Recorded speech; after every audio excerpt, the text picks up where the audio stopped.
안녕하십니까. 박훈탁TV 이슈 방담 8회 방송입니다. 2010년 미국에서 차이나 베이지 북이라고 하는 단체가 설립되었습니다. 이 차이나 베이지 북이라고 하는 이름은 미국의 중앙은행 연준이 발행하는 보고서 베이지 북의 이름을 패러디한 것입니다.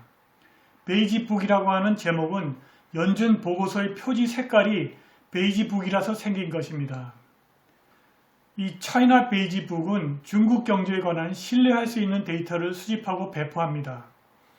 그런데 이 차이나 베이지 북이 2018년 4분기에 중국에서 디플레이션이 발생했다는 데이터를 공개했습니다. 중국은 빚이 너무 많아서 2019년 올해에 금융위기가 발생할 가능성이 있습니다. 관심 있으신 분들은 2019년 중국 붕괴의 시작인가, IMF 2016년 중국 경제 보고서, 3년 후 중국발 금융위기 경고, 박훈탁TV 이슈방담 7회 방송을 시청하시기 바랍니다. 중국이 금융위기가 발생할 정도로 빚이 많다면 투자를 많이 했을 텐데 왜 인플레이션이 생기지 않고 디플레이션이 생겼을까요? Total Factor Productivity, 즉 총요소 생산성이 마이너스 영역을 넘나들기 때문입니다. 많은 빚을 져서 투자를 했으면 인플레이션이 발생하는 것이 정상적입니다. 그런데 총요소 생산성이 너무 낮아서 투자를 많이 했는데도 불구하고 디플레이션이 발생해버린 것입니다. 중국에서 디플레이션이 이번이 처음은 아닙니다. 중국에서 2013년 2분기부터 2016년 1분기까지 총요소 생산성이 마이너스 영역으로 떨어졌고 디플레이션이 진행되었습니다. 그러나 그 후 2017년 3분기까지 ICT의 생산성 덕분에 총요소 생산성이 향상되었고 디플레이션이 사라졌습니다. 그런데 또다시 총요소 생산성이 마이너스 영역을 넘나들면서 2018년 4분기에 또다시 디플레이션이 시작된 것입니다. 관심 있으신 분들은 중국 경제, 소련처럼 붕괴할 수밖에 없는 이유, 마이너스로 추정되는 총요소 생산성, 박훈탁TV 이슈진단 7회 방송을 시청하시기 바랍니다. 그런데 이번에는 총요소 생산성을 향상시킬 방법이 없기 때문에 중국 경제의 붕괴 가능성을 배제할 수 없습니다. 방송 시작하겠습니다. 중국의 모든 경제 측정치들이 악화되고 있고 디플레이션에 대한 공포가 쌓이고 있습니다.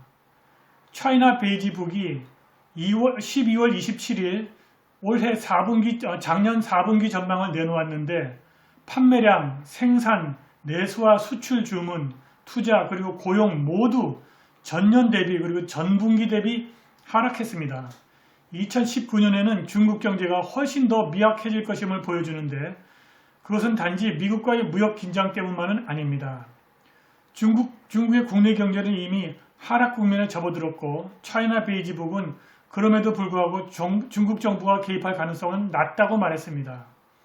차이나 베이지 북은 분기마다 미국의 수천 개 기업과 은행들에게 보고서를 발행하는 연구기관입니다. 경제의 인플레이션보다는 디플레이션이 훨씬 더 큰 위협입니다. 중국의 구조적인 문제, 즉 낮은 생산성 때문에 인플레이션보다는 디플레이션이 침체 국면에 있는 경제에 더 큰 위협으로 분명하게 등장했다는 것입니다. 소비자 수요가 떨어졌고 그것이 소매 판매와 서비스 가격에 반영되었다고 차이나 베이지 북 고위 관리자가 말했습니다.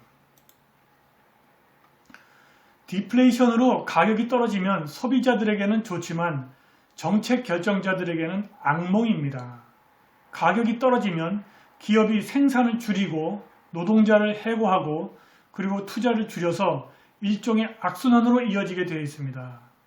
무역전쟁이 수출에 민감한 지역에 해를 입혔지만 내수 시장의 주문도 2분기 연속 이미 감소했습니다. 고용이 2016년 초 이래 처음으로 감소했습니다. 더 나쁘게도 서비스와 소매 부문에서도 디플레이션이 발생했는데 이 두 부문은 제조업체에서 해고된 노동자들이 들어가는 곳입니다. 또한 디플레이션이 발생하면 중국의 엄청난 부채가 더 심각한 문제로 등장합니다. 부채를 갚으려면 자산을 팔아야 하는데 자산 가격이 떨어지면 자산을 팔아도 부채를 전부 청산하기가 어려워집니다. 디플레이션은 통상적으로 2%의 적정한 인플레이션을 목표로 통화 정책을 운영하는 중앙은행에게는 심각한 문제가 됩니다. 디플레이션이 발생하면 경기 부양을 위한 중앙은행의 금리 인하가 효력을 잃게 됩니다. 디플레이션이 진행되면 시장의 실질금리가 계속 증가해버리기 때문입니다. 게다가 중국의 인구는 노령화가 심각하고 빚이 많고 과잉 설비를 갖고 있습니다. 이러한 상황을 유지하려면 인플레이션이 필요하지만 오르는 것은 농산물 가격뿐인데 이것은 북경 당국이 원하는 것이 아닙니다. 디플레이션의 초기 신호가 광범위하게 나타나고 있습니다. 임금, 판매 가격, 그리고 투입 비용 모두 추세적으로 하락하고 있습니다. 11월 중국의 인플레이션이 0.3%에 그쳤습니다. 중국의 10년물 국채 수익률이 올해 초부터 추세적으로 떨어졌는데 이것은 중국에서 디플레이션이 계속 악화될 것이고 경기 침체가 지속될 것이라는 예측을 반영하는 것입니다. 구리와 알루미늄의 생산과 가격 변동은 글로벌 경제의 변화를 선행적으로 보여줍니다. 그런데 중국에서 생산 설비를 늘린 구리 생산업체가 2분기 전에 60%에서 30%로 감소했습니다. 생산 설비를 늘린 알루미늄 생산업체는 18%인데 3분기의 절반에도 못 미칩니다. 구리 가격은 연중 최저치에 접근했고 알루미늄 가격은 18개월 최저치에 이르렀습니다. 차이나 베이지북은 중국 당국이 조만간 대대적인 경기 부양책을 발표할 것이라는 기대는 하기 어렵다고 주장했습니다. 경기 부양을 위한 또 다른 조치는 가능성이 낮다는 것입니다. 따라서 2019년에는 디플레이션이 계속 진행될 것이라는 전망이 거의 확정적입니다. 가격이 떨어지면 디플레이션을 신속하게 적정 수준 즉 2% 정도의 인플레이션으로 되돌리지 않으면 기업이 생산을 줄일 수밖에 없고 그러려면 노동자를 해고해야 되고 그리고 투자를 줄여야 합니다.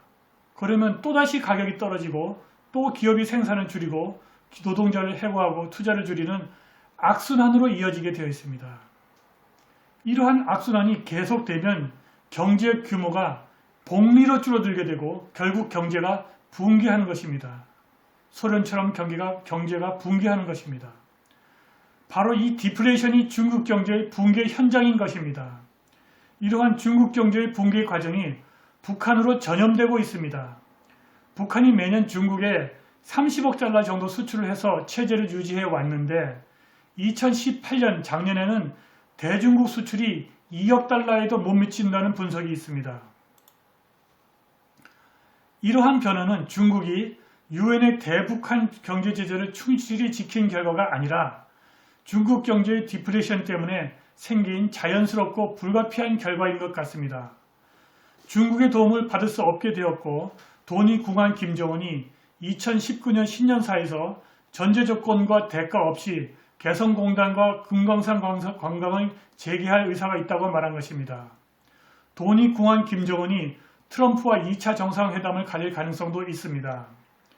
개성공단이든 금강산 관광이든 유엔 제재가 풀리지 않으면 할 수 없는 것이고 트럼프는 김정은이 한반도 비핵화가 아니라 북한 비핵화를 이행하지 않으면 유엔 제재를 풀어주지 않을 것입니다.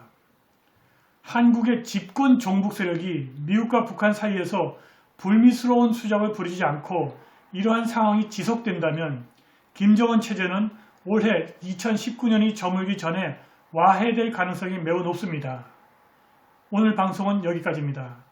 여러분의 구독이 방송 제작에 힘을 줍니다. 감사합니다.